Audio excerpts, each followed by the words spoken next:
podcast for the iRacer, where we talk all things iRacing in a casual setting. Joining me are the usual characters Chris Scales, Mike. David Hall, I think I'm going through a second puberty. Greg Hectus, I'm back. Mason Stiver, Hey, Tony Groves, evening, fellas. Tony Rochette. Hey, everybody. Big group. And special guest Logan Clampett is back for our fourth time visit. Thanks, Logan. You're welcome. All right. Well, yeah, like I said, fourth time. And I actually went and looked. You were on episodes 36, 46, 64. And then today's episode is episode 165. So it's been 100 episodes exactly since you've been on, and that's kind of cool. But let's learn more about you and introduce our audience to you a bit more. Um, First of all, tell us about what brought you to iRacing initially and how did you first hear about it? So I heard about it from a friend in around late 2012, and he was like, "Oh God, this guy won $10,000 from playing a video game, which was Ray, I think, at the time." So in 2013, I finally got it. I got just a cheap like wheel and pedals for like $30-$40 like together. And I just kind of enjoyed it. I didn't really like know what like iRating or safety rating was at first, so I just kind of had fun with it. And now we're just kind of like right here. All right, yeah, that's a long journey for sure. Tell us about what type of wheels, pedals, and hardware do you run? As far as that goes, and how many monitors are you using VR? So right now I have a G29 wheel and pedals. Nothing special like a Fantic or anything. Just something I could drive with and be semi-competitive with. And I also have a GTR kind of like rig simulator type seat. And I just actually recently, it's almost I think it's been like 7 months or so. I've had triple monitors. I've been racing with triple monitors lately, and it's actually helped quite a bit. Interesting, yeah. So that triples, you say it helps quite a bit. Is this that situational awareness about what's going around you or the peripheral vision? You're still looking to the apex, right? Yeah, for sure. All right, cool. Uh, and what is your most memorable moment in iRacing so far? So back in October, I won a thing called the Mazda Hot Lap Challenge, and it was against 30 drivers, and they put us all in a race at Daytona road course. So and it was obviously with the Mazdas MX-5s, and it was I think a 15 lap race or something, and the winner got a free trip to the Rolex 24 in January, and I won the race, which was super awesome. Waited a couple months and went to the Rolex 24 with my dad, which was just super awesome. It was just like just super unrealistic. I just couldn't believe I was in Daytona, for the Rolex 24, and we were special guests of Mazda and everything. It was just an awesome trip overall. So that race right there is probably my biggest win and most memorable moment. Yeah, definitely with the prize. Yeah. We saw your picture you posted. You were in the flag stand at one point during the race, right? Yeah, Mazda actually got us up there, and as most people know, that most fans can't get up there, and it was actually on Mazda's first time. It was one guy. He said, I think, like IMSA said he could bring like 30 people up there or something. So he got some of the Mazda employees and then us, the me, my dad, and then the other two guys that also won the trip through the at track, and so he got us up there, and it was actually their first time up there too. So it was a super cool experience for all of us getting up on the flag stand. It was just absolutely surreal. Right. All right, that sounded like fun. And what is your preferred car number and why? Um, I prefer 44. I mean, I've raced with it for I think since 2014. My friend and I we created this team, and I think he was number 4. So I just like kind of just like doubled the number, and just kind of kept 44 for the rest of my iRacing career. Even though we were 46 last year in peak, and we're 99 this year. I feel like 44 is still like my preferred number. I've just been with it for so long, and it's my social media tags. And looking at it now, like Dale Jr. is like been my favorite driver since 2009, even though he retired. So like I can just kind of like look at it as 44 times 2 equals 88, for example. So it's just kind of cool to have it. Absolutely. Yeah, good number. Um, all right, and tell us about what are you doing outside the peak antifreeze series? Are you running any leagues and stuff like that? So yeah, I kind of just have fun with it. Sometimes I run, a thing called Podium Esports. I haven't been too lucky in that league so far though, but actually, uh, we we just we made Rallycross last year, Rallycross DWC. So we'll be running that at the end of the year, and we were just going for Sprint Car World Championship, and we I think we're gonna get 11th or 12th in that. It's the last week, so we're basically locked in for that. And if we get accepted, then we'll also be running that, which is super awesome. So we'll be in 3 world championships. I also run, kind of like more fun leagues. Like I think it's called Ice Car, for example. I just kind of goof around, have fun with some friends that I've known for years. But that's about it. I mean, I official race here and there also. That's awesome. So, do you like the staggered starts throughout the year for these championship series when you're running these multiples? How many are you going to have overlapping at once?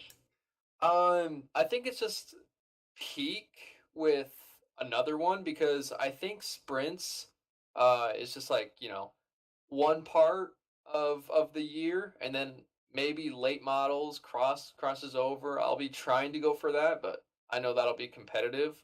But I know rallycross won't cross over with sprint cars.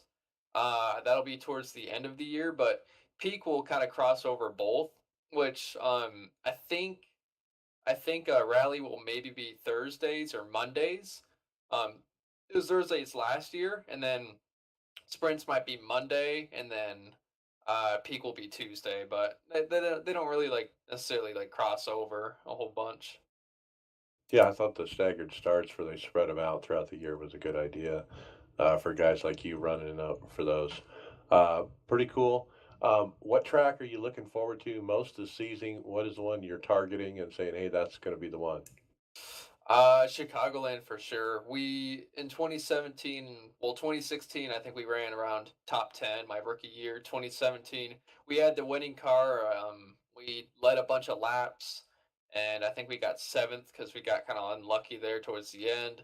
Then last year, I was running around top 7 the whole race and kind of got unlucky again. But just like official racing overall, NIS and A fixed, B fixed, C fixed, it's been my most successful track just of all the tracks on the service. So if we have like a good enough setup, and who knows about the package, I feel like we can have a winning shot just because I really know how to drive the track very well. I know all the bumps and stuff on that track. Oh, yeah, there's some big ones too. All right, cool. How do you anticipate this new Aero package? We'll talk later in the show about the details. It is definitely coming as soon as your next race. What do you think's going to happen out there? So I think it'll maybe bring the racing closer together. It'll be different for sure. I'm a little worried about it, just because being one of the faster drivers in the series, I felt after missing Daytona, I felt like really confident. Like oh we can come back and make the playoffs, but like with this new package, it's kind of basically like who knows who's going to be like really good. Maybe you'll have some of the like pro drivers coming from the truck and B car. Maybe they'll be running up front now, and Yeah. it's just going to bring everyone closer together. I mean, I don't think anyone knows how it's gonna feel besides the beta testers. So it'll be interesting to for sure to see how it plays out. Hopefully it's not like full throttle at every single track and stuff. Hopefully it's kind of spread out and the same names are up front. And it takes some more talent to drive too. Well, we'll see. Yeah, for sure. It's going to be interesting one way or the other, but just to watch it. All right, tell us about your moments leading up to being drafted by what's known as Burton Kligerman Esports during the peak draft and the excitement that was kind of surrounding that experience. Leading up to the days before the draft when it was announced and that you're going to be participating in it. And what did you think, and how did you feel about it when you were part of it? It was it was super awesome, especially just being a part of the series overall this year. It's super awesome with all the teams. But I'm pretty good buddies with Parker. I kind of knew him personally more than anyone else on any other team. So I kind of knew that he was maybe gonna take me if I was still available, which I was, which is super awesome. But being drafted is awesome, and it's really cool to be a part of this whole draft and teams and you know just everything involved in the series. I was surprised old man Jeff Burton got involved, but that is pretty cool that he is. Yeah, for sure. All right, and I guess let's talk about you just announced recently a sponsorship. They basically said you landed a sponsor, and it's NBC, and you have the NBC colors on the hood. Tell us a little bit about that, and it's kind of interesting how this is working out with the teams actually selling or leveraging sponsorship and B2B, or something along those lines, right? Yeah, it's cool to have NASCAR America on NBC as a sponsor. Um, they were telling us, we're gonna try and get it, and just because they're working for them and such and such. There was a pretty good chance, but it's and my car is super beautiful. I love my car. It would be really cool if maybe Ashton and I could get on the show once, do the sim racing thing that they do once in a while. It would be super awesome. But we'd have to see. All right, very cool. Yeah, it's neat to see Parker and really helping to promote this. Um, all right, and tell us about Ashton Crowder. And have you had any benefit of being associated together or working together? Yeah, originally Parker kind of wanted us working together, and so we started working together, and I feel like it benefited us during Vegas a bunch because we kind of just think, because we're drafted teammates, and Parker kind of sees us as teammates too, and now we're working together on setups and stuff and running laps. So it's cool being teammates with him, and it helped a bunch at Vegas. We tested a bunch, and it really paid off for the both of us. With him being his rookie year, a P12 isn't bad at all, and me challenging for the win and leading some laps, getting a podium, it was super cool, and we're already up to 17th in points. I think we're 27 points behind the playoffs, so it's awesome so far being teammates with them, and I'm looking forward to the next race working together with them. Absolutely. Cool.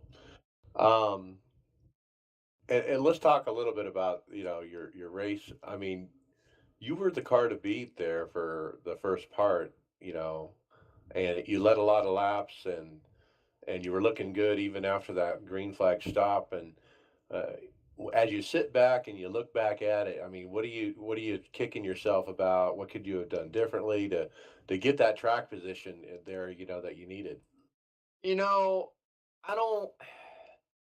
We were just lacking so much long run speed, and being up front, in that position, there's not much you could do besides maybe the last pit stop, because I took less fuel. I probably could have. I think I took like 14 gallons. I probably could have taken 10, and I loosened it up a little bit, but I should have loosened it up more. I was catching Luza and Novak a tenth a lap there towards the end, because there was like 10 to go at the restart, and I caught him quite a bit, and then it just kind of started to even out. User in your channel is Once it recording. once it started to like tighten up. So I wish I could have loosened it up a little bit more, but that's about it. There's not much I could have really done. I couldn't have, like uh waited waited to like pit or short pit or whatever. I think we were top 3 at max, just because we were kind of lacking a little bit of speed, 8 to 10 laps at the end of a fuel run. Yeah. Well, I got to tell you what, I was very impressed with your run. Being the first race out, and what happened with Daytona and stuff, and man, you were just nailing on it, and that's really got to be a relief to come out of the box that strong, and have a good solid point start. To get the points rolling here. You think you can get there by the end of the season, with a bunch of top fives like that?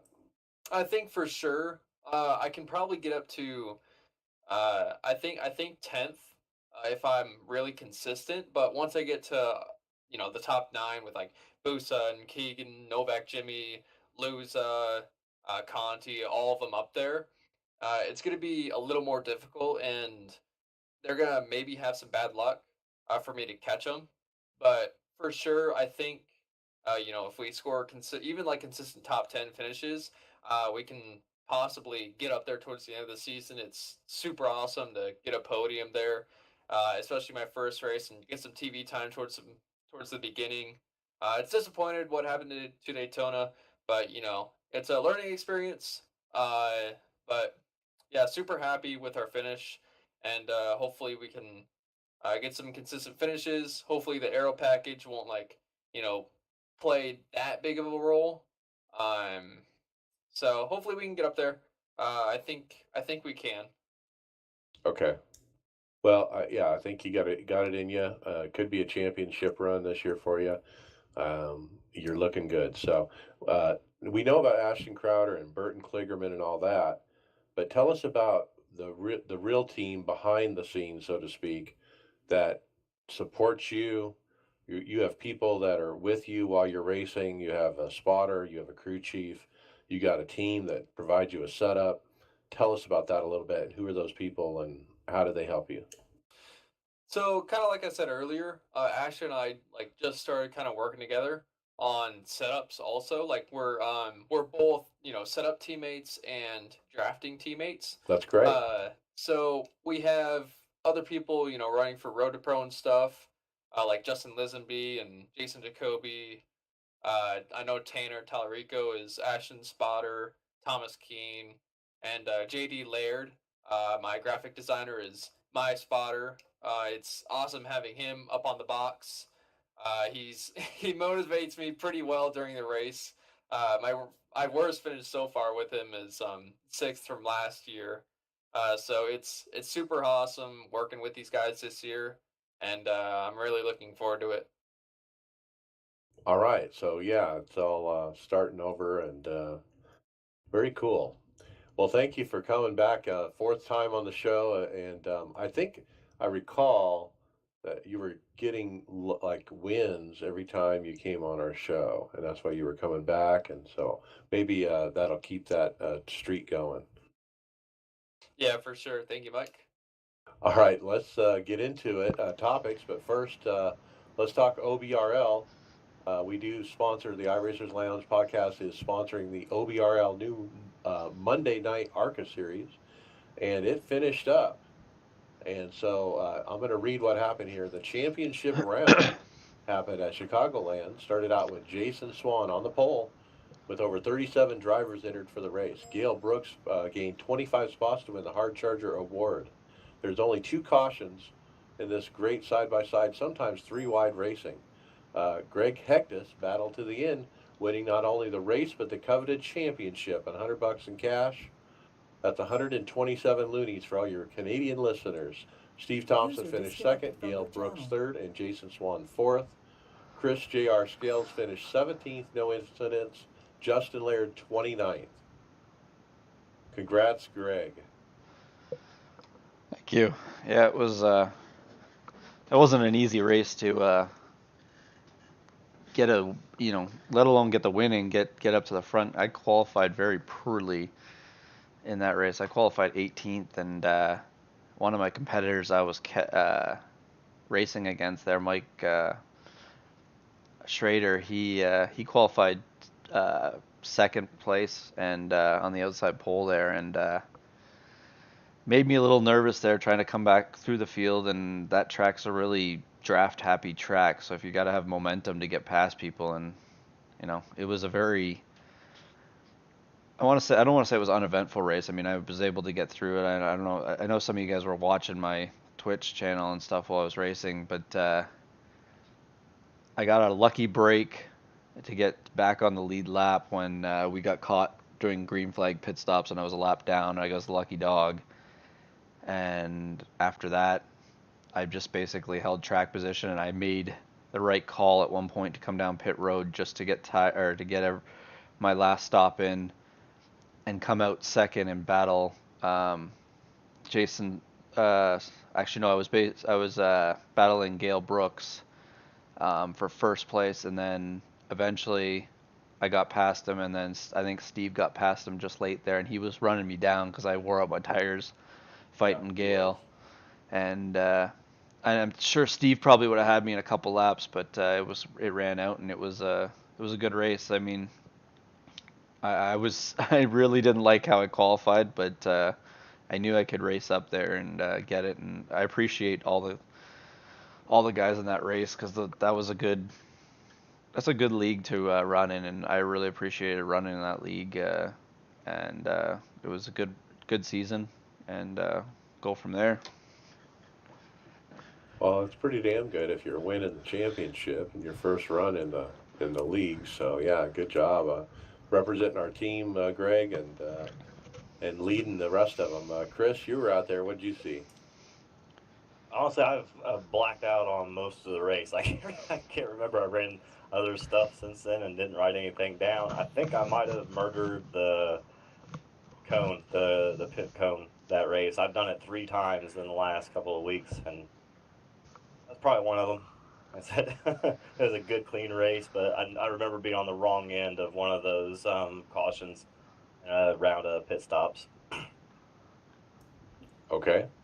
Now, the Old Bastards Racing League National Series starts back up on March 11th at Southern National Motorsports Park for another 12-week series, and $100 again up for grabs for the racer who competes in all 12 races and has the lowest incident points. And so with that, we do conclude our sponsorship of the OBRL Monday Night Series. It's been very good working with Steve Thompson and his team over there. They were an absolute pleasure to work with. We're just taking a break from them briefly. The idea here is to give opportunities to other leagues to get involved with iRacers Lounge. And so if you know a league that may be interested in being showcased on our show, let us know. Contact Brent McCoy. I Okay, definitely want next. to thank Steve again real quick. He did an amazing job over the 12 weeks of promoting the podcast. I think they did a better job promoting us than we And did we them. promote it, yeah. Yeah, definitely appreciate it. Yeah, Greatly. that is got to be doubled to say. I got to say that again. What Chris said, echo that, because Steve is a master at social media. He just gets it out everywhere, and the impact is amazing. We've seen it in our numbers, and he's seen it in his enrollment numbers as well. So it's been a good thing for both his league and our podcast. And the other guys that are also part of the video editing, 'cause they did a lot of posts of a very good recap of the race for that championship race. I think they did 2 separate ones, and any of their admins and stuff like that, they did a really good job this season. So thanks to Steve and them for that racing league and having us in it. Yeah, it's John Hastings that does those videos, and yeah, they're awesome. He does a great job. All right, let's jump into topics. I got the first one. Peak race happened. iRacing put out a nice spotter guide. It's like a professional spotter guide that you'd get in, the Cup Series or the IndyCar Series or something like that. During the broadcast, they did interview Eric Hudek, who is the engineer at iRacing. Um, he talked about um, his credentials of how he's worked in and out of the NASCAR garage and for manufacturers and various things. But more importantly, he talked about the upcoming changes to the A car package, and basically said they're doing exactly what NASCAR is doing. So the exact package that they're putting on the NASCAR for Vegas and Atlanta and all these tracks, Phoenix, is the same package that we're going to have in iRacing. The ducts, the splitter, the spoiler, everything. The reduced horsepower, the 550 horsepower versus 750. And so he talked about all that. And that's basically what he said. He didn't give it any more details, really, more than that, but it was kind of nice to have him on as an interview at the beginning of that race. Mason, you watched the beginning parts of this. I mean, what do you think about the racing?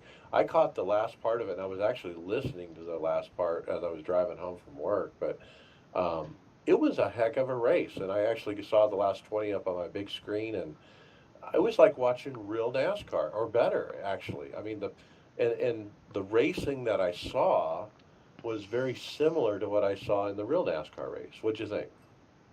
Yeah, I mean, the grooves were working well, the high and the low line, especially as the run went on, and there was lots of comers and goers throughout the race. You know, people who had those long run sets, like Luza coming from the back. Right.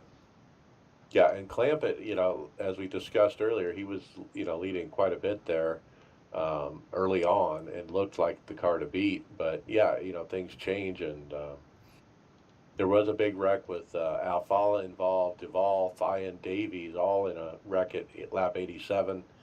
Uh, Blake Reynolds had one of the biggest saves I've ever seen in a Cup car. That thing was more than dead sideways, guys. I mean, it was totally left to right sideways, and he somehow saved it. I mean, that was crazy. Yeah, I could do that. Do you guys Yeah, notice takes too some when you're talent. watching it? Like I know how you're saying it looks like real NASCAR and it's like watching the real racing, but even like situations happen like they're on like it is on TV and stuff. Like if you know on that restart, I knew that they were gonna, they didn't wad up the cars a lot, but you just knew that there was something brewing there when they were coming off the corner and they got in that last restart and they got all those cars tangled up. You just knew that it was coming, and it was exciting to watch. Yeah, caution on lap 120. Benefiel, Gargilia, and Overland were involved, and then Timmy Hill stayed out. I mean, who was freaking out over that? I was like, what is this guy doing? Timmy Hill, he knows better, but he stayed out on old tires. I don't know, to get some airtime for a sponsor, I guess. It didn't work. I mean, he almost caused a huge wreck. I can't believe they didn't wreck into him. Now, Ray Alfala, he took two tires and he even had some damage that he didn't even take the time to fix. Well, just like real NASCAR, right? I mean, you got 10 to go and you're towards the back. Why would you come into pit? You're trying to go for that win, and you can't fault Timmy Hill for trying to go for that win. You mentioned that they were on the verge. He knew he was going to get run over, but you got to commend the other guys that were behind him for not running him over, and that takes talent to be situational awareness right there to avoid that. And, kudos to Timmy for not causing that big accident, and kudos to everyone else behind Timmy Hill for not getting in the back of him.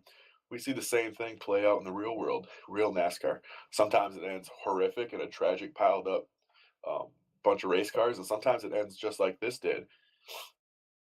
They were 5 wide avoiding Timmy Hill, and nobody wrecked. It was incredible. Yeah, Timmy made that last restart extremely interesting right there, and you can't fault the guy for trying that. And if it's late enough, it can pay off. I got my first top split win in the A fixed by staying out and was able to hold everybody off.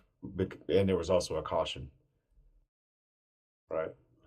Now, Ryan Luza had the track position at the end, and and he drove a great race. I mean, and the final laps was an amazing battle between him and Zach Novak. Now, Zach Novak is in the Roush number 6 car. And you know what? When I first got into NASCAR, the Roush number 6 car was my car. I was a Mark Martin fan. And to see that car running like that up front, I was excited. I was pulling for Zach Novak. I was like, dude, get it, get it, get it, and just rooting him on. And he was right there. He raced him very cleanly. And he probably had a chance to give that guy a shot if he really tried. But he didn't. He raced him clean. He was there just a little bit, but Ryan didn't make any mistakes, and he had the track position, and he won it. Yeah, you know what caught my attention at the end of that, watching all that? It wasn't the win that necessarily caught my attention. It was Novak in that second place position. He very easily could have dumped Luza right there, and he chose not to. You got to commend the guy for not dumping him like, we have seen plenty of times. Yeah, that's what I was trying to say. Clean racing, and we saw it, and it really showed, didn't it? Yeah, and okay, so at the end of the race, I was on Twitch. Some of you guys were watching on YouTube, but I was on Twitch, and the end of the race happened, and then halfway through the cool down lap, Twitch froze. Stream gone. I think, Brent, you saw it. Stream went down as well. But YouTube kept on going, I guess.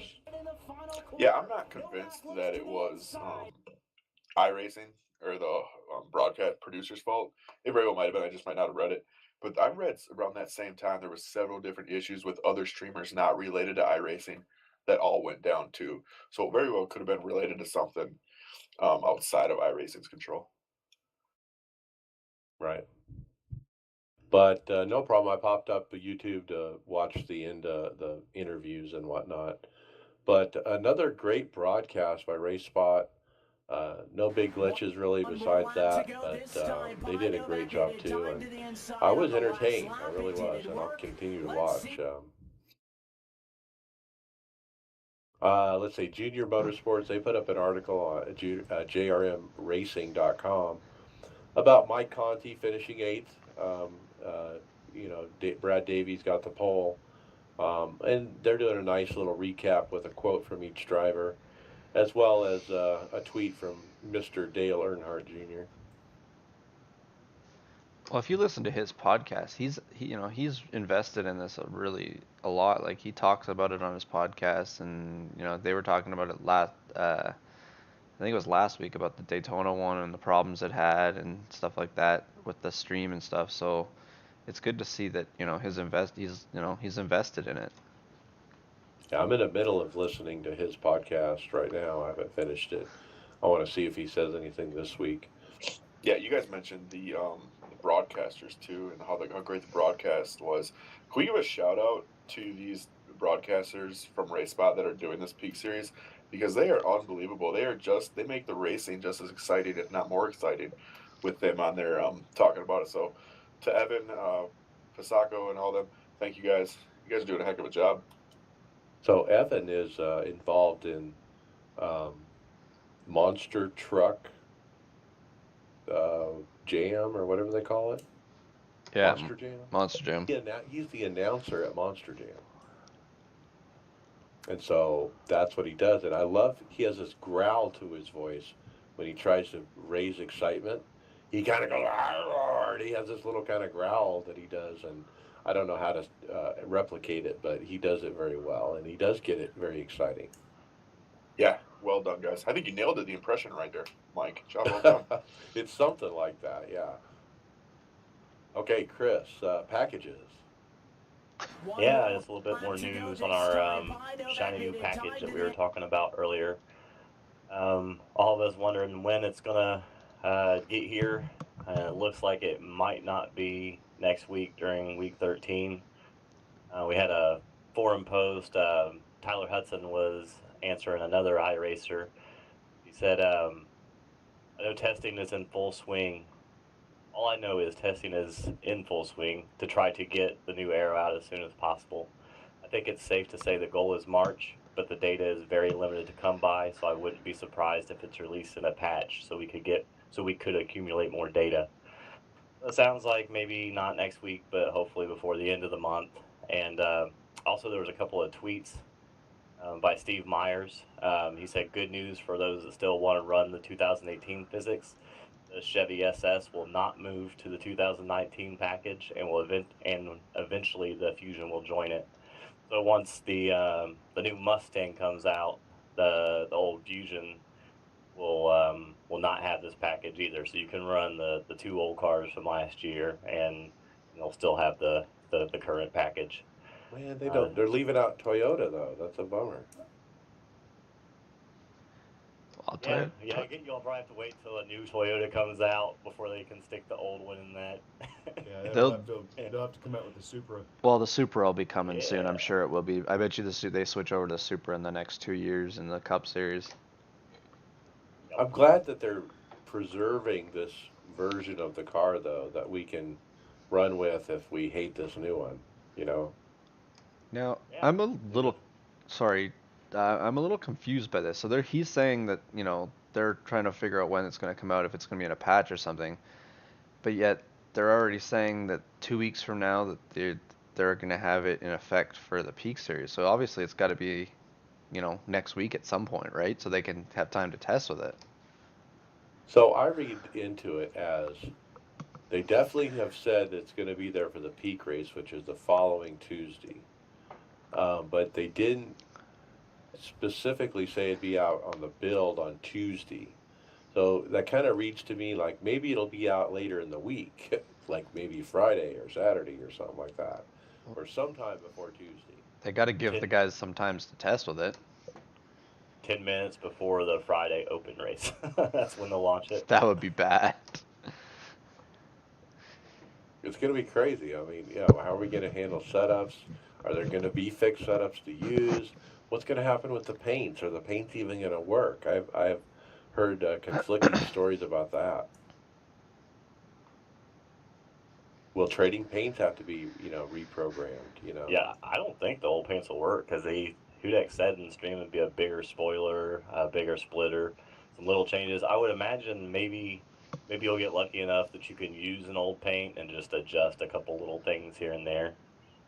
So it just makes it even more, because even every time this happens too, Trading Paints has to go through their updates to get it to all work. So even that's going to be another probably process as well. Yeah, trading paints usually gets theirs done relatively quick, within a day or two. Let's keep moving, Tony. Slinging mud for fun. Well, that's what we used to do. And coming in season 2, we'll be slinging mud for points, apparently. Looks like they're going to put the Super Late Model Series to a C class with the World of Outlaws Super Late Model Fixed Setup Series. They plan on running the series every 2 hours opposite of the Open Super Late Model. And without heats, they figure most of the races will be around 40 laps using the standard iRacing track-specific setups as the fixed setups. And with a max field size 18 cars. Now, they sounds like this is going to just be a trial run to see if they can boost the participation on it. And if they can't, they'll revert it back for season 3. But if they do get the participation up, like what they're hoping, they're going to consider doing the same thing for the World of Outlaws sprint cars come season 3. So, will people not run this because it's official versus it's not official? I mean, that's really what they're doing. They're switching it from one to the other. Yeah, I don't know. I could see arguments for both sides of the coin, really.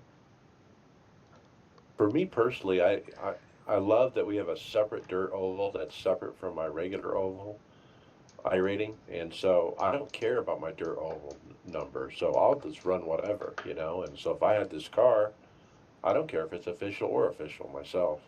I guess I would run it either way. Yeah, but I know there's a lot of guys out there that pretty much that's all they do is dirt ovals. So that I rating for them is a little bit more coveted than it would be for say you or I, where it just it don't matter. My main focus is asphalt oval. So yeah, Well, it's a stepping stone. I see it as a good thing. Sure. yeah, fixed. That brings in new people with fixed. A lot of people are afraid of open, if they don't know what they're doing. Yeah, that'd be me right there. Well, let alone just running the car, but. All right, David, final reminder for the 2019 12 Hours of Sebring. All right, endurance racing fans, it's here. 12 Hours of Sebring. This is I'm excited for this. It's turned into one of our or turned into one of my favorite tracks. It's going to be running 2 time slots this weekend, basically kind of an Aussie Euro time zone, starting Saturday at 0100 GMT, which is 8 p.m. Eastern Time. Time slot 2 will be Saturday at 1300 GMT, which is 8 a.m. Eastern. I'm sure that's the one we'll be running. It's at Sebring International Raceway. You have to have a D license with 4.0 sim. The sim date is going to start at 10 a.m. in the morning on March 2nd. And I've driven here at night. It's pretty fun. It's not like Daytona. There's some parts of the track that are where your headlights only. It's not all lit up. It'll have 30 minutes of warm up. Qualifying is attached to the race. It's solo and it's 8 minutes, and it's for 12 hours. The weather is dynamic. Splits are done by iRating, and yes, it is a team event. Incident limit of 120 with a field size of 55. It's this standard IMSA car classes. So you have the C7 Daytona prototype, the Ferrari, Ford, and Porsche GTE class cars, and the Audi and Mercedes for the GT3 cars. And on a side note, they did go ahead and post. They experimented with allowing somebody to run multiple accounts to be able to run a race by themselves, and they decided it wasn't worth it and have disallowed it. So you can still do it, but you'll get a DQ at the end. Correct. Right. So it's allowed, but you're not going to do it officially. So if you recall, they allowed that the last time as a one-off to see how it worked, and so they decided they're not going to do it. Is what they're saying. The other thing is the incident limit was 100. They changed it to 120 recently. They didn't really say why, but they did increase it, and I think they also added 5 kilograms to the Porsche as a balance of performance.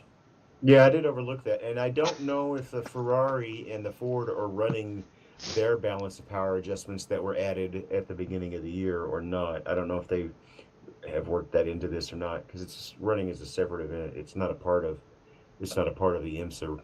Yeah, so who knows then? Because series. remember at Daytona they did the BOP separate from the regular IMSA. So anyway, yeah, it's probably a separate because it is a special event. Greg, let's see what's next. iRacing already decided, but let's go ahead and see what the community thinks anyway. Okay, so Will Sutton had put up a poll asking, if races aren't going official, should iRace or AI be put in with the race to, so people have something to, go and race around the track with? And I guess it looks like iRacing got it right, because it said most people are saying no, they don't want to accept it. So I don't know, what do you guys think? This is not a huge problem, the NIS series, but some of those lower down ones not going official. What do you guys think? Well, I don't know. I mean, I'm kind of on the fence on this because when I first heard about AI, this is how I thought AI would work. My initial reaction was, oh, it'll be a field filler. Okay, we'll get 40 car fields no matter what. Like today when I ran NIS, our field was only 28 when it's normally 38, 39, something like that. Somehow it split it into 28. I have no idea why. But wouldn't it be cool if AI filled it up from 28 to 40? Why not? I would be okay with it myself. But as you said, 86% voted not to do it in this poll. I think it'd be good for especially some of the series, like you get a weird week in the Cup car when there's no NIS or something, and you just need to fill in a couple spots to make it. Like Rockingham, for example. Like I had trouble finding an official A car race there in the open set, so it would have been nice to have just that AI to kick it up to the 6 mark. Well, it's not going to make it official anyway, is it? 6 is You official. have to have 6. Yeah, but if It's they so- only have four, if you only have 4 actual drivers, would they add the AI and then make it official? Right, you would add 2 more, and then it would be an official race. That's what the poster Will Sutton is saying in his post. Hey, if you have 4 for an official race, let's add 2 more and make it official. Now my other So- question is, sorry, Brent, you can go. So iRacing, the purpose of it is to see how you are against the best in that race at that current time, correct? So how can you justify saying you beat the best at that time if you're going up against a AI, computer generated individual? It's the same for everybody. Well, and the other thing is to add on Brent's thing there, you might have to have a separate, you know how they have separate road and oval I ratings and safety ratings. You might have to, add the AI in. Say there's only 3 drivers in the field and 3 AI, and you gain a bunch of I rating. If somebody, someone like say at like the middle of the night that just only races in the middle of the night, it was able to win every race and was gaining a ton of I rating. Maybe it shouldn't be put in the category of normal oval I rating or road I rating. Maybe AI should have I rating. Yeah, so I don't know if it worked Well, but yeah, because I'm sorry. the difficulty thing. Because where do you set the AI at? If you have a race like that race today, let's say it split twice, and that's why you had the odd number. You don't want to set the AI too easy because you'll be running over them, but you don't want to set them hard enough that they're beating the field either. I mean, Interesting. it just exposes. Sorry, it exposes. It changes the game. I mean, it really just changes the nature of the official series racing. Yeah, takes out the complete human aspect of that race. You know what I mean? Because you're only going against 4 people instead of the competition of that 6 or so. Yeah, that's a good argument for it. But it will be Yeah. separate. You won't be able to do this. You'll be able to race by yourself. You won't be able to race with your friends with AI. You'll be by yourself with AI. And that will be the only way you'll be able to use AI. Now, something they might be able to do that might be neat is maybe an official series specifically designed to run with AI, or something similar to the Mazda Challenge, where it's something designed to run with the AI, and that's kind of a part of that series or feature or special. I'd like to see them open it up and host it where you could host a race with real people and AI mixed together. And so you and your friends could, if you had 10 friends and you wanted to run a 40 car event, you could run 30 AI with 10 of your friends. That would be cool, as long as it was hosted and not official. And then keep official for just real people, like Brent's saying, the human aspect. It would have been nice to have some a lot of AI cars out there when we ran that Daytona race, and everybody except for like 3 people left. All right, let's keep moving. Chris, when is old too old? Yes, this is a poll on the forums based off of Alex Horn's post about the reasons why the DPI is not being updated regularly. And the poll is real simply, when is old content too old? And the options were 1 to 2 years, 2 to 3 years, 3 to 4 years, or 4 years and older. And surprisingly enough, 70% said 4 years and older, overwhelmingly, are okay with driving old stuff. Some of the post on, or some of the posts on the forum post, a couple guys pointed out that it's too old when people aren't racing it anymore, and I think I kind of agree with that. If it's not being raced, then it's too old, whether that's 6 months or 4 years. I think that's the problem with the DPI. I think it's it's always old basically because they're changing the thing so much in real life. Well, the Corvette we have is 4 years old. The HPD is 7 years old, and that's what surprised me. Is like, wow, 7 years old for the HPD. That is a long time, and maybe we do need an update for that DPI. It's really frustrating in IMSA having that DP out there because it's too close to the GTE, and if you get a low skilled DP driver, it's chaos when they have that stronger car but can't outrun the top GTEs. All right, let's keep moving. Tony, we got some updates to the stats now that we're a couple weeks into the season over at iRacingStats.com. What do you see? Well, not surprising, but if you look into the to the oval series there, yep, it's definitely the NIS series is just killing it. Open um, seems to be more popular than fixed, and that one kind of surprises me a little bit there. Um, and then followed by with quite a drop down in with the C fixed and the B fixed, respectively. Um, but we're talking like A third, that's yeah 25%. that's Yeah. well it's close to 3 times more popular for the NIS Open than it is for the C fixed, which I always thought was the most popular oval series. Well, that's drivers per race, so it probably really is. But those races start every hour, so there's 84 drivers on average starting that race every hour. With the open and fixed NIS stuff, it's only a couple times a day. Oh yeah, well okay, so Yeah. that Drivers that per makes a lot race more is what sense. we're looking at. Yeah. I interpreted it totally different. It's right there in front of my face, but I was just going off on my own little tangent. But I think that's why I like the NASCAR iRacing series is because of how many drivers per race there are, because there's so many splits. Because when you get in a split, you're racing with people that are equal to you in iRating. Exactly. And if you go over to that dirt series and look at that sling mud for fun late models we were talking about, looked like there was only 4 drivers per race, if I read that correctly. Wow.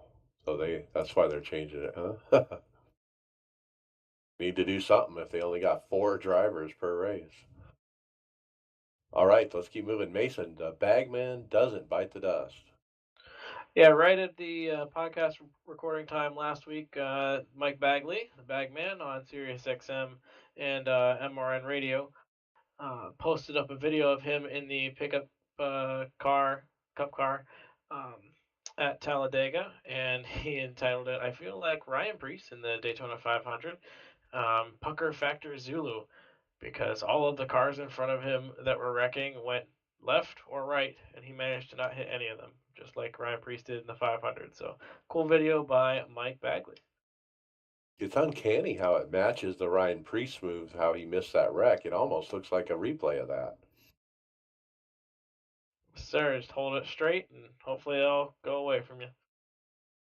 All right, next up, Doug Hunt Jr. on the forums reminds us that about eNASCAR.com, and they've updated the site with their power rankings heading into Vegas for the Pete guys. So check that out. Greg, dirt updates are coming. Now, I'm not familiar with some of the stuff here on the dirt. I'm not a huge dirt guy, so Steve Reese had posted a little bit here on the fact that there's some updates coming to the car. Do you want me to go through them, Mike? Just like quick ones I don't here? think we need to go through them. I think the idea that we wanted to bring out here is, hey, there are changes coming to the Dirt Oval Series, guys. If you're interested, I mean, you can certainly go look up this post. It is quite a list, but it looks like tweaks. It's nothing major. It's stuff to do with setups that are kind of over my head, and so I don't think we need to detail them out, but they are working on it. Yeah, if you the one that go ahead, Mason. Sorry. The one that caught my eye here, real quick, is the update that has to do with how the tires react to moisture. That would be a huge thing, I would say, based on the dirt track. And he's not sure if it's going to come in the build or in the patch after it, but it'll be coming. The thing is that probably that um, tires to the moisture thing has got to do with future stuff that they're doing down the road too. That's got to do with tire models and stuff like that. If they're adding weather and stuff in, so that's just another part of stuff that they're probably trying to create, right?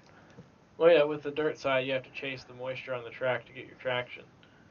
So that's right now what they're trying to get at least in the dirt series. Tacky versus slick, yeah. Yep.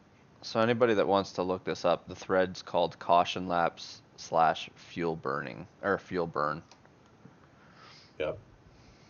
All right, Brent, a Road to Pro tracking sheet. This is pretty cool if you want to keep track of the Road to Pro and the draft, all the peak series and everything. Nicholas Morrissey, an iRacing member, created a spreadsheet containing all the information for the Road to Pros, the teams that they're on, the peak, um, part of the peak organizations that they're a part of. And it's pretty cool to see if you want to check it out. It's a Google Drive document, so anyone can go in and see it. Just check out our show notes and it'll all be right there. I thought what's neat about this is you could see all the different peak teams and how many drivers each one has. Dead Zone Racing has the most with 8 drivers. And there's 15 different teams that are represented here. They do list out, each and every one of them and which one they're involved with. So it's kind of neat to, if you want to understand, which peak drivers is on which team. This is a great way to figure that out. And then it also, references the Road to Pro guys that are involved with Road to Pro, and it's more like a power ranking.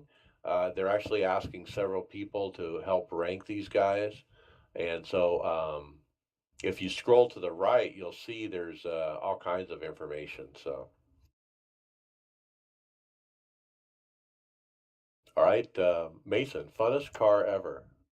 Yeah, we got a post up here from iRacing with a video of the Radical R8 free car at, I believe it's Daytona Super Speedway. So you're holding it wide open in this road car, and you're sitting on the wrong side of the car for us here in North America.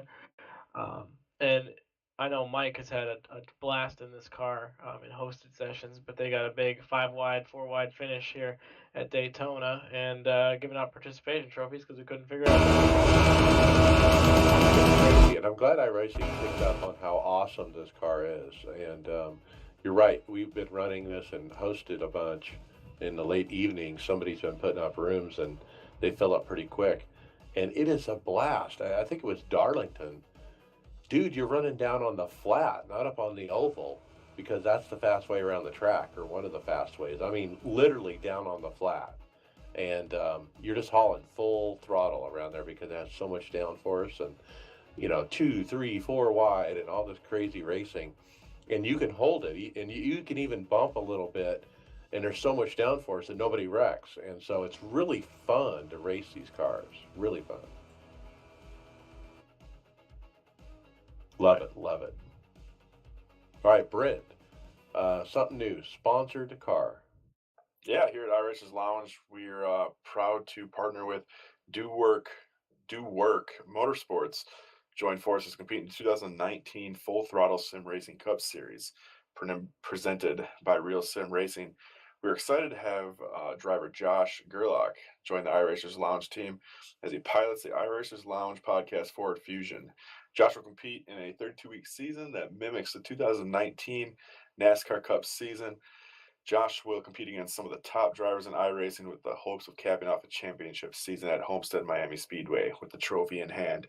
So they're going to copy all along the NASCAR season, all 36 weeks, I believe, or 32 weeks.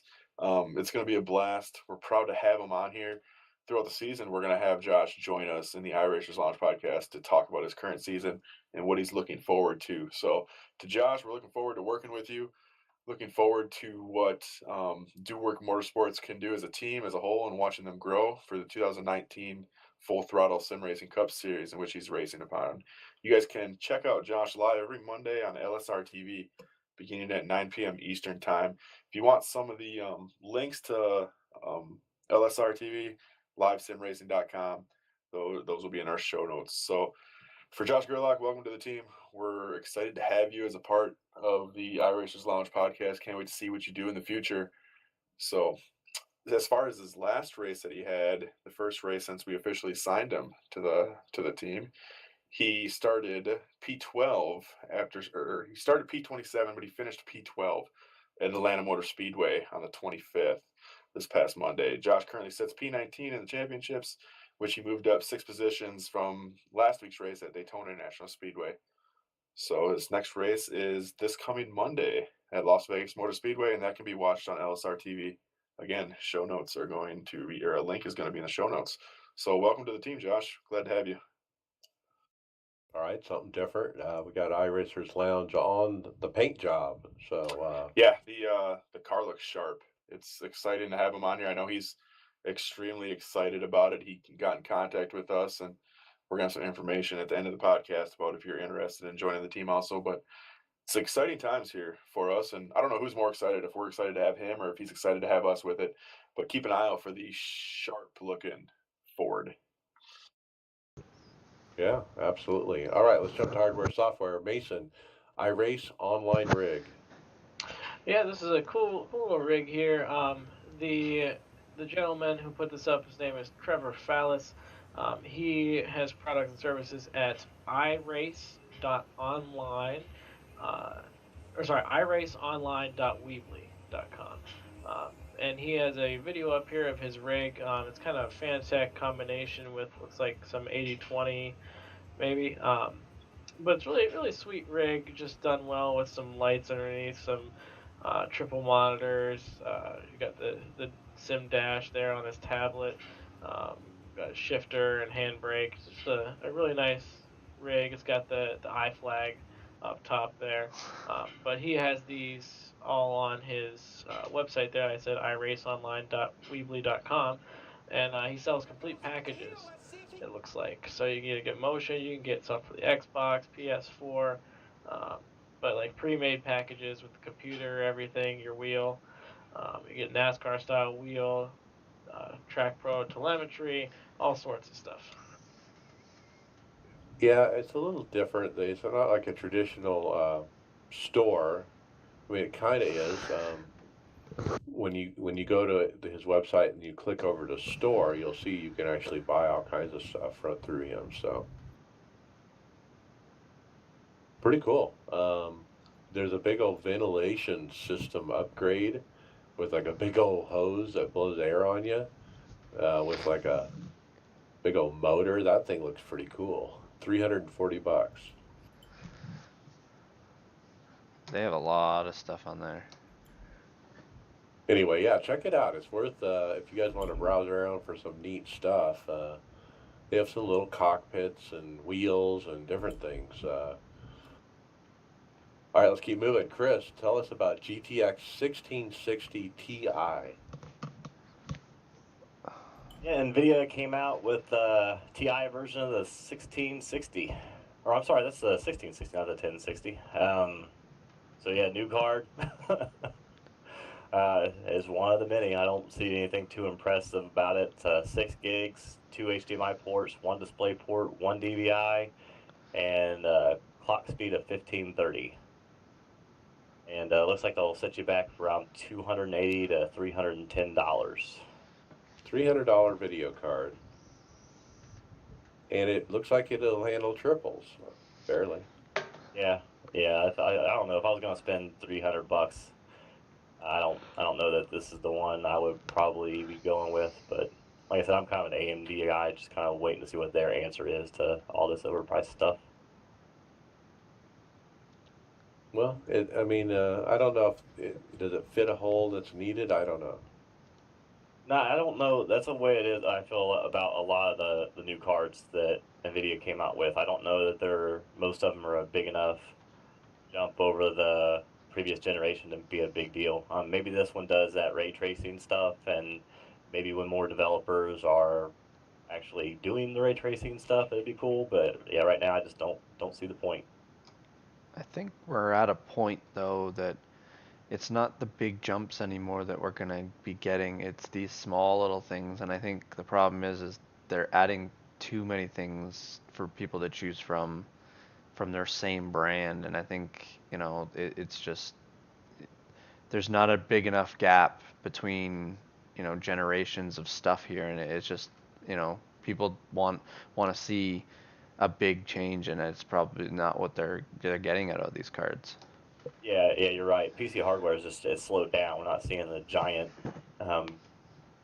improvement boost that you used to see. I think to me it feels like Nvidia throwing a whole lot of cards out there because nobody's upgrading their cards because they've like you said that the tech has slowed down, and so they're like, Well, well, let's everything's put a CPU limited, you know. yeah, yeah. All right, let's keep moving. Podcast gold. I'll take this one. Why do I call that? Well, this is a good tidbit from somebody I do respect in the forums that really helps describe a particular aspect of motion and what is it. And so I'm going to quote Todd Bentonhausen. His dad was the late Kerry Bentonhausen, who was an IndyCar driver back in the day. Anyway, Todd tells us about RTL. Now, what is RTL? That's rear traction loss. And so that's where you're racing and your rear end kind of shifts from left to right. That's a rear traction loss. And so here's what he says about it. Quote, the reason RTL works the way it does is, strange as it may seem, it does nothing until you need it to tell you something really useful and important, that the back end of the car is indeed on the verge of losing traction. As I demonstrate in the video, even though the effect looks very subtle as the chassis seems to move only slightly, you can really feel it in the pit of your stomach. It's quite certainly one of the motion effects that your brain doesn't have to translate, because it's literally the same thing you feel in the real world when a car begins to slide. It's intuitive and instant to interpret. When you're driving on the limit, truly at the edge of control, RTL is right there at that time saying, hey, buddy, you get everything out of your car. RTL brings a completely different dimension to dirt racing. I would describe it as entertaining and a hell of a lot of fun. It really does help you make the kind of mid-course corrections that can help you drift with precision and also exit corners and keep the car straighter on the straightaways. It feels like being on dirt. And I just thought that was a great interpretation, discussion about what that rear traction does. I'd love to try it sometime. What do you guys think? So what he's describing is obviously, I'm guessing, I think Mason, a couple weeks ago, you said you had an experience in your actual personal car where you kind of almost put it in a snowbank or something. This probably is the kind of experience he's talking about. You feel it in the pit of your stomach is when you feel the traction loss, and your body tenses up from it, and that's what he's trying to explain here. Like, that would be an interesting thing because the way we push cars in the sim. It would be interesting to see how you adapt that part to it, putting the car on the edge all the time. Yes, I can confirm there was traction loss.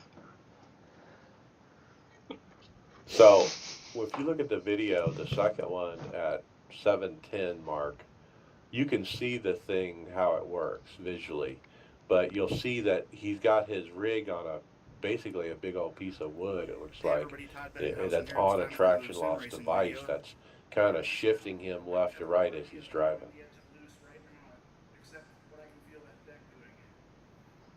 But I would love to try traction loss. I think paired up with the GS5 motion seat with traction loss, and boy, I mean that would just be the sweet spot. I don't know that you need the whole all the other motion things that can be done with the the left and the right and all these other things. If you do the traction loss, that's a big part of it. And everybody that I've read a few reviews about the traction loss and stuff, and everybody that I've seen that has been able to use it, it's one of those things like once you have it, it's really hard to go back. Like it's a game changer for the people that's used it, from what I've seen. All right, Tony, the DSD unbox. Yeah, this one here I think is kind of right up my alley.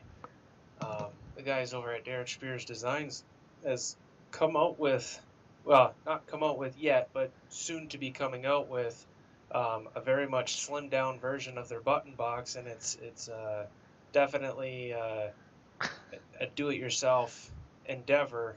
They do pretty much all the work for you.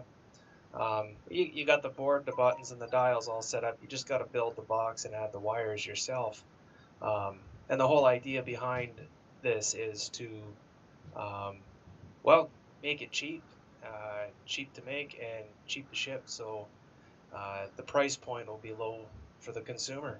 Um, I really like this because this gives me an opportunity to put my custom labels along the buttons, and th- this is actually something I'm gonna seriously consider when they do finally release it. I didn't see any dates as of yet, but um, they are working on it, and it is looking good. Yeah, it's pretty good. If you look at the second link, there's a different color version of it. It's all black. But yeah, this is for do-it-yourself guys. It's just the circuit board, and you have to finish it, so to speak.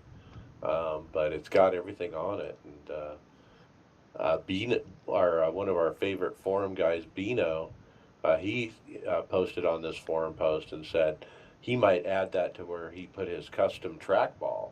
And on his rig, he had a custom trackball kind of mounted on a nice stainless steel plate. And he's thinking about mounting this little button box like next to it. And I think that'd be really nice. And that's a great idea. To buy a product like this from Derek Spears and then like integrate it into your rig somehow like that.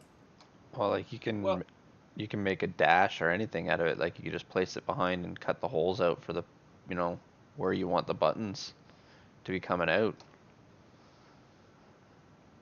Yeah, you could. So the possibilities are endless because it's just like the raw electronics part. yeah, and well, really, I mean that's the hardest part about the button boxes is the boards, the buttons, the dials.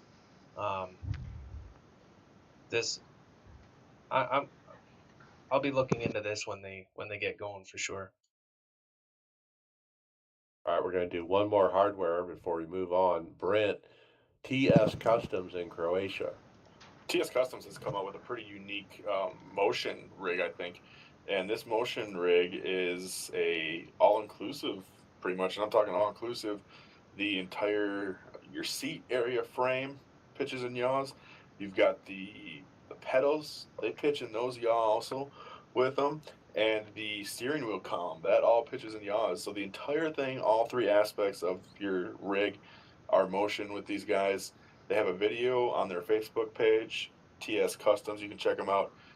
That shows the interior of these workings. And this is the first time I've ever seen the interior of one of these rigs, and it's pretty amazing the mechanical challenge that I would have trying to put something like this together, and knowing that there are people out there that do it free of charge, and the engineering that come up with this is pretty impressive. So check them out. It's a awesome looking rig, and that's TS Customs on their Facebook page. Now this isn't a traditional motion rig that we normally talk about.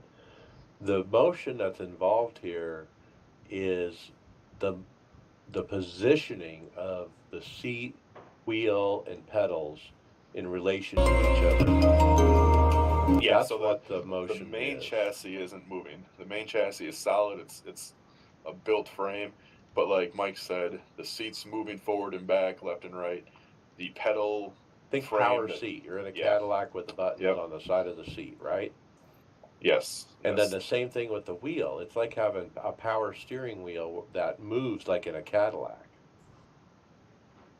You move it up and down and forward and backwards, and even the pedals can be adjusted and they go up and down. Now, I watched this whole video, and what's crazy is how he built it and made this work. He's like a total inventor, and he just like totally welds pieces together and just comes up with contraptions that do all this stuff. And it's got gears and all kinds of crazy stuff to make it work. It's really fascinating. Were you able to find a price list for this or anything? If he's It actually looks selling very them? custom and one off. I'm sure there's only one of them, so I don't know if he's selling this or what. You know what this is like? The market that this kind of helps for is, taller people or really short people, like just trying to be able to get the feel you want. Um, you know, even if you have like shorter limbs to or torso or things like that, you can fit into the seat a lot better. It's really a great design, especially the wheel part where he can move the wheel closer or backwards or farther away or whatever, and then it can still be solid once it moves. It's still in a place where it's not going to move around, and it's a neat design. You would never want to do this on a proper iRacing cockpit, though. I think this is to go to all this trouble and expense just so you could have, your wheel come forward and backwards and do all this stuff. I don't think that's worth it. All right, let's keep going. Let's talk NASCAR iRacing series. First, finishing up Atlanta. Uh, Tony Rochette ran Saturday, P nothing, he said. Pace car glitch after a restart caution on lap 20, and the race didn't count. And he showed us some video of that, but that's crazy. I haven't heard about a pace car glitch in a while. What does that mean? That means the pace car never came out during the yellow. And the entire race is over because the rest of it is under yellow. Sunday Open, Tony ran P4. Says ran top 7 all race caution fest. Had a scare when a car hit the wall and barely missed. Late restart got aero net coated from a car in turn 1. Dropped in 5th to 10th. Made it up to 4th. Got caught up with lappers wrecking with 2 to go. No caution, still made it to 4th. Nice run. Mason, how about your run? We started okay. Then hit the wall, running the high line, trying to stay out of people's way because I was loose, especially off at 2. And I lost several laps fixing that damage because I had to come in under green. Um, then I spun it on a late race restart. Even though I was in third gear, still spun out. So I felt bad. The guy behind me got a black flag because he passed on the left. So, P22. Yeah. David Hall, P22 as well. Yeah, I Yeah. actually just. Oh, sorry, David. We had a long green flag run at the end, split it into 2 stints, and I sped exiting the pits. And that cost me. I was probably going to get a top 10. Ended up P22. One mistake is all it takes, man. Greg? Yeah, I forgot to put my results in. I ran Friday night. I ran P11. Had a good race going, but I restarted on the outside with like 8 to go. I think I was like 8th, and the top line didn't go, and it was just couldn't gain anything back with those last 8 laps. All right. Sunday fixed. I ran, and I was embarrassed. I completely wrecked out multiple times. I'm not sure what my problem was. I couldn't drive. I don't know what my deal was. It's like I forgot how to drive. I was just garbage out there. I don't know what my deal was. I had a good run earlier in the week, so I can't make heads or tails of it. I did something similar with Vegas. Let's talk about Vegas next. On Wednesday fixed, I did run and got a P11, ran as high as top 5 with 20 to go. And I was real proud of that. I don't normally run so well at these kind of tracks traditionally. And for me to be running top 5 with 20 to go legitimately, that's saying something. And so I'm really proud of that. I did get wrecked, came back on it, from the last run from 21st up to 11th. And so was happy with that. And then Tony Rochette got a P12. He said struggled and fought hard all race, just wasn't good. And then Wednesday Open, man, we had 10 of us, I think, in the race that last night. My race, I got wrecked out. I got door slammed by a guy that would never stop talking. I actually mute this guy every time I see him in a race because he just won't stop. but he ended up door slamming me, and then shortly after that, I wrecked on my own. So bad result. Tony Groves, you got a bad result. Boy, did I ever. I wrote down here and said I didn't run out of talent this race. I gridded with none. Um, and I was just having a hell of a time with turns 3 and 4. I took a couple trips through the grass. I just kept getting loose out of that corner. And it wasn't always just coming off the corner. Sometimes it was just halfway through it. I don't know. I want to blame the setup, but I can't. It was probably throttle control. I'm hoping to make another start or two this week to try and redeem myself, but I ended up taking out another guy, and I know I ruined his race. And if he's listening, he knows who he is, and I apologized throughout the race for doing that to him. But yeah, I'd like to just put this finish behind me. All right, then Chris, you had a nice run. You led laps late and ran fastest lap of the race, but with a P4. Yeah, it started out as kind of a mess. I kind of panicked at the beginning because I couldn't remember if I had changed my setup or not, and they gridded just at the last second I went to load back up. So I had to start from pit road, and we had a caution before the anybody went past the line, so it put me a lap down to start. And it was kind of a mess there the whole first 50 laps. But then once we got the records out, we had a good race. I led a few laps and then just ran out of car. Our set was just garbage on the long run. But yeah, hung on for a P4. All right, and then Mason, you got wrecked out. Oh, this one was frustrating. I um I was falling back through the pack. I had started in P3, just on the long runs. I was getting killed, and we were all loose off of two again. And the guy, a couple cars in front of me, took the entire backstretch to wreck. And I went back and watched the video. He didn't get out of the gas ever to save it. He just kept trying to hold on to it. And eventually he went down below the apron into turn three in the hopes of staying out of people's way, but he slid back up directly in the middle of the track. And as I was calling out wreck, I wrecked into him. Okay. And engine blown. All right, and then the best result, David Hall, P3, but you had a problem with short runs only, right?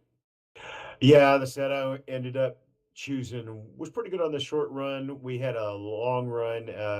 I think you and I were using the same set, and we both started falling back through the field as it at when we had one of the longer runs.